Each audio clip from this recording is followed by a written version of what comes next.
नमस्कार. तिसरी बाजू विथ राहुल या न्यूज स्टेट महाराष्ट्राच्या वेबलाईन मध्ये आपल्या सगळ्यांचं स्वागत. वर्षभरापूर्वी मुख्यमंत्री एकनाथ शिंदे यांनी महाविकास आघाडीचं सरकार बाजूला सारत स्वतः मुख्यमंत्री पदावर विराजमान झाले.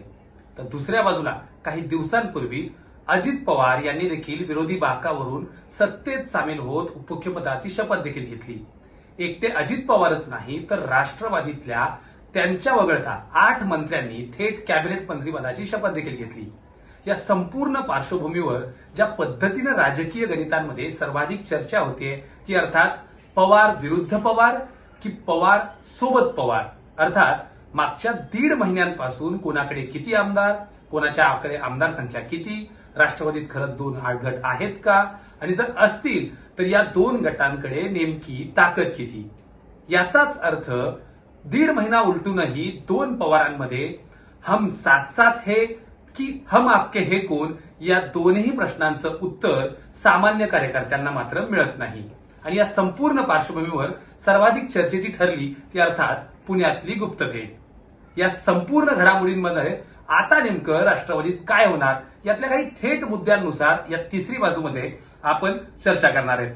सर्वात महत्वाचं म्हणजे नेहमी प्रॅक्टिकल पॉलिटिक्ससाठी ओळखले जाणारे शरद पवार आता मात्र सत्तेपासून दूर का राहत आहेत. सध्याची परिस्थिती बघितली, शरद पवार यांनी 2014 साली महाविकास आघाडी अस्तित्वात नसताना किंवा कुठलीही दूरतोपर्यंत शक्यता नसताना भाजप आणि शिवसेनेचं सरकार एक हाती आल्यानंतर भाजप शिवसेनेत ज्या पद्धतीनं बिनसलं होतं त्याचा योग्य तो फायदा त्यावेळी देखील घेतला होता. म्हणजेच 2014 साली शिवसेना आणि भाजपमध्ये बिनसत असतानाच भाजपला बिनशर्त पाठिंबा देत एकट्या भाजपचंच सरकार बसवायला शरद पवारांनी थेट मदतच केली होती. त्यानंतर सलग 5 वर्ष शिवसेनेची झालेली फरफट ही केवळ आणि केवळ शरद पवार यांच्या बिनशर्त पाठिंब्यामुळेच झाली हे देखील वारंवार बोललं गेलं. 2019ला देखील अशाच पद्धतीनं वेगवेगळ्या निवडणुका लढून देखील महाविकास आघाडीचे जनक ते आता महाविकास आघाडीतल्या संभ्रमाचं सगळ्यात मोठं कारण म्हणजेच शरद पवार असंच काहीचं सूत्र सध्या पाहायला मिळतंय. यातला सर्वात महत्वाचा मुद्दा म्हणजे 1.5 महिन्यांपासून दोन्ही पवार एकमेकांच्या विरोधात आहे असं बाहेर जरी दिसत असलं तरी प्रत्यक्षात खरंच तसं आहे का याचं कोडं मात्र अद्याप सुटत नाही. साधारणतः शपथ घेतल्यानंतर अगदी काही दिवसांमध्येच पहिल्याच आठवड्यात अजित पवार आपल्या सर्व मंत्र्यांसह शरद पवार यांच्या भेटीला पोहोचले होते. वायबीला जाऊन त्यांनी त्यांचा आशीर्वाद घेतला असं बाहेर येऊन प्रफुल्ल पटेल यांनी सांगितलं. तर त्यानंतर अधिवेशनापूर्वी देखील सलग 2दा शरद पवार यांची जाऊन त्यांनी भेट देखील घेतली होती.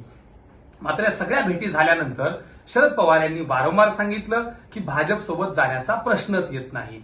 मात्र तरी देखील पुण्यात दोन्ही पवारांच्या अतिशय जवळचे असणारे उद्योजक चोरडिया यांच्या घरी दोघांमध्ये गुप्त भेट पार पडली आणि त्यानंतर पुन्हा एकदा या सगळ्या चर्चेंना सुरुवात झाली. सर्वात महत्वाचं म्हणजे राज ठाकरे ज्या पद्धतीनं थेटपणे भूमिका घेतात, राज ठाकरे जाहीरपणे वक्तव्य करतात, त्यांनीच मात्र याबद्दल सूचक विधान केलं. आपल्या मनसेच्या पदाधिकाऱ्यांना बोलताना त्यांनी स्पष्ट शब्दात सांगितलं शरद पवार यांच्यावर विश्वास टाकला जाऊ शकत नाही. शरद पवार यांनी आतापर्यंत पंतप्रधान नरेंद्र मोदी यांना पूरक असं राजकारण केलंय आणि याचे एक नाही तर असे अनेक उदाहरणं देता येतील. ती उदाहरणं देखील त्यांनी आपल्या कार्यकर्त्यांना दिली. सर्वात महत्वाचं म्हणजे पंतप्रधान नरेंद्र मोदी यांना जेलमधून जाण्यापासून शरद पवार यांनी वाचवलं होतं, त्यांना ती मदत केली होती आणि त्यामुळं त्या दोघांमध्ये खूप चांगलं सौख्य आहे आणि हे सौख्य कॅमेऱ्याच्या पुढे देखील दिसतंय हे पुण्यातली कार्यक्रमाचं उदाहरण देत राज ठाकरे यांनी सांगितलं.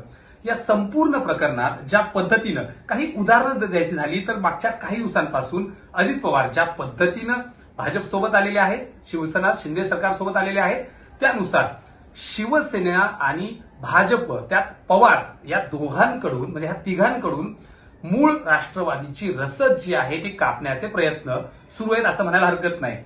सहकार निसटल्यानंतर राष्ट्रवादीचा मूळ बेस जो आहे तो अर्थातच सहकार क्षेत्र, मग ते साखर उद्योग असतील, दूध संघ असतील, सूतगिरण्या असतील आणि या संपूर्ण सहकारावर अवलंबून राष्ट्रवादीचं सरंजाम मराठ्यांचं एक राजकारण असेल. याला मात्र आता थेटपणे तडा देण्यासाठी भाजप, केंद्रीय भाजप उतरली असंच म्हणावं लागेल. कारण पुण्यात एक मोठ्या सहकार परिषदेला थेटपणे अमित शहा जे की पहिले सहकार केंद्रीय मंत्री आहेत त्यांनी संबोधित केलं आणि अजित पवारांच्या पाठीवर हात ठेवत ही संपूर्ण रसद जी आहे ती शरद पवार गटाकडून कशी तोडून अजित पवार यांच्या सोबत आणता येईल. खास करून अजित पवार देखील एक चांगलं सहकार जाणणारे आणि तितक्याच सहकार क्षेत्राला धरून राजकारण करणारे नेते आहेत. राष्ट्रवादीत शरद पवारांनंतर या गणितामध्ये अजित पवार सर्वाधिक पुढाकारानं समोर असतात.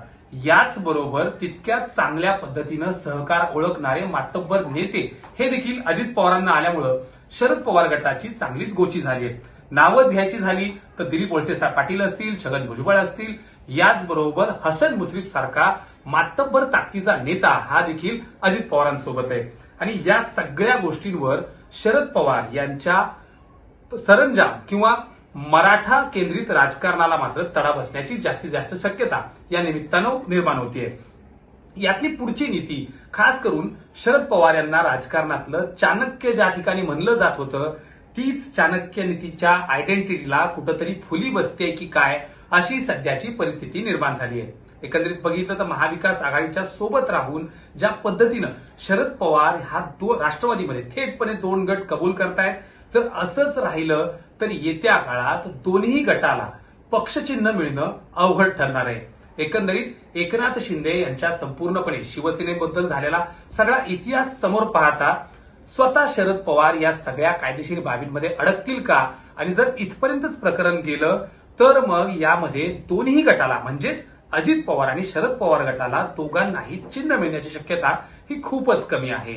या टप्प्यावर दोघांनाही तात्पुरत्या चिन्हावर निवडणूक लढवावी लागेल.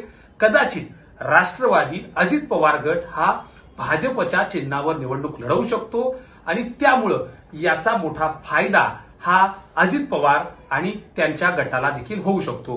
ही सगळी गणितं पाहता आता मात्र शरद पवार काय नेमकी चूक करतायत का असं त्यांच्या गटातील काही लोकांना देखील वाटतंय. खास करून कार्यकर्त्यांची संभ्रमावस्था ही खूप मोठी आहे.